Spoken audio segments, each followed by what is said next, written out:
Buenos días, profesora. Mi nombre es Elizabeth Medina Paniagua y hoy voy a hablarles sobre el capítulo 7 de la observación sistemática. En un inicio, los primeros estudios se observaron para se diseñaron para observar la conducta y la interacción social de los niños. Con el tiempo fue consolidando su definición, que es sobre el método observacional, que es el estudio del comportamiento espontáneo en el momento en que se produce. Eh, Estos se necesitan para formular y verificar hipótesis explicativas, y siendo la técnica observacional el instrumento por excelencia cuando se hay ausencia y escasez de lenguaje verbal.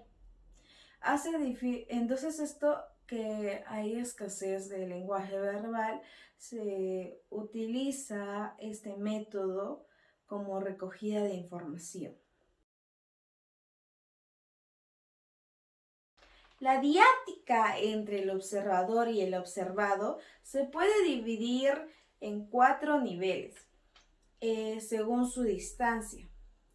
La observación no participante, que no se integra al observado o al grupo. Por lo tanto, la observación es neutra. Después continuamos con la observación participante, que se integra al observado o al grupo. Por lo tanto, tiene un trato directo.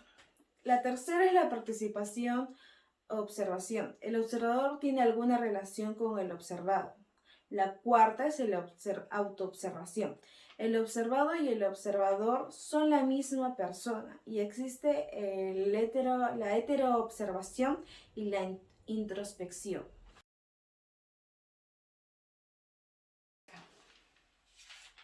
En psicología es importante distinguirlos. El método observacional es una estrategia metodológica científica que estudia el comportamiento humano de forma espontánea, no reactiva. La observación como técnica se recoge información de manera perceptiva. La observación como método y técnica constituyen conjuntamente la metodología sistemática observacional, que es un procedimiento formal para poder registrar el comportamiento de forma científica. Trataremos varios puntos que son las principales fases y acciones. El primero es el planteamiento de la observación, que se plantea qué observar, se proponen objetivos bien claros y definidos y se da las unidades de análisis. Bueno, en esta primera fase se describen las acciones y tareas. Que tendremos son 4, que es el objeto de la observación, que nos dice que son la selección del tema de la investigación. El segundo es los objetivos y propósitos de la observación.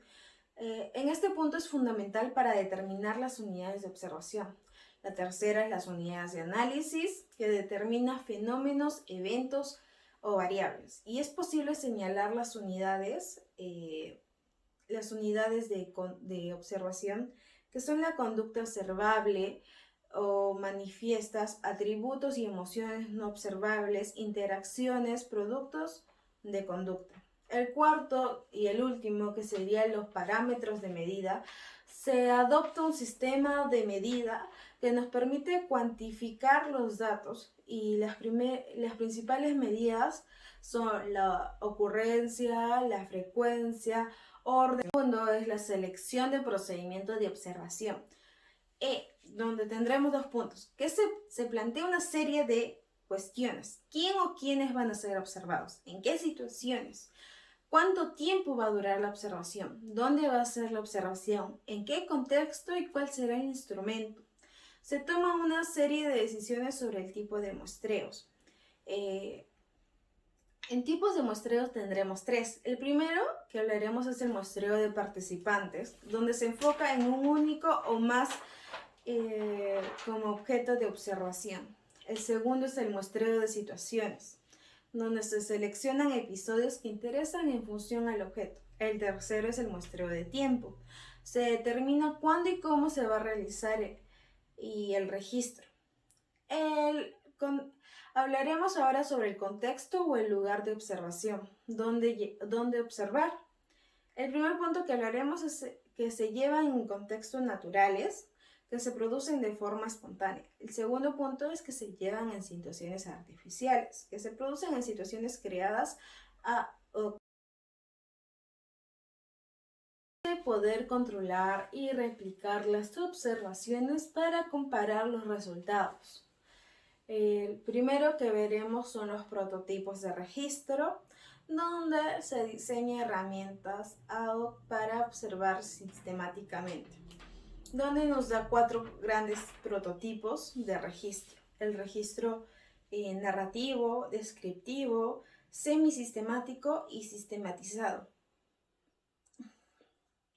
El segundo es el instrumento de observación, que no se utiliza instrumentos estándar y existen 3 instrumentos para analizarlo, que es el sistema de categorías, el formato de campos y la combinación de los 2 anteriores mencionados.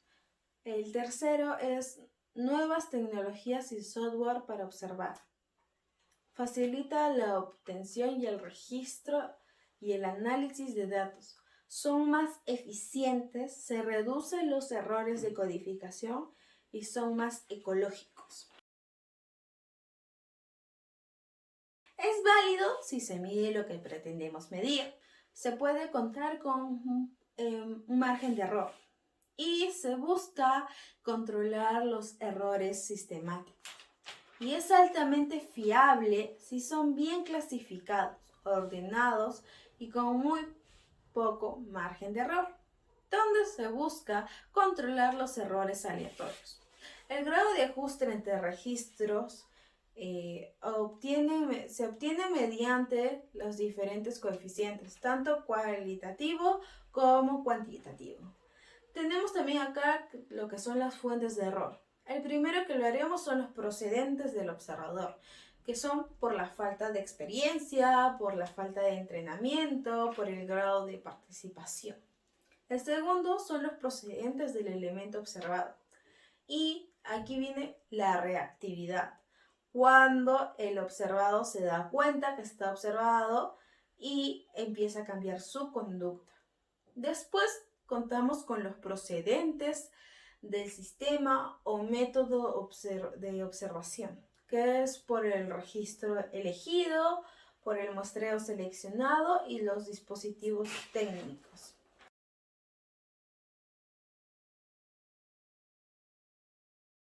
Donde se debe analizar después del registro y se dependerá del diseño observacional. Tendremos acá lo que es la determinación de patrones de conducta, que son 3. Análisis secuencial de retardos, que son para la observación directa e indirecta y esencial para el análisis de datos.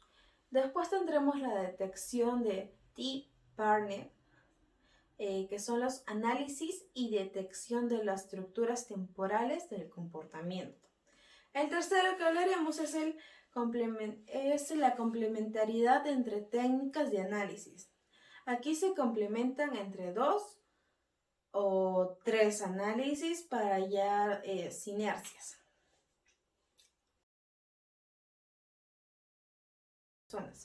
Aquí es donde mucho depende del observado y su método de observación. Pero ¿qué pasa aquí? Se tiene que dar el consentimiento informado de las personas o instituciones responsables del contexto o situaciones observacionales. Gracias por su atención, profesor.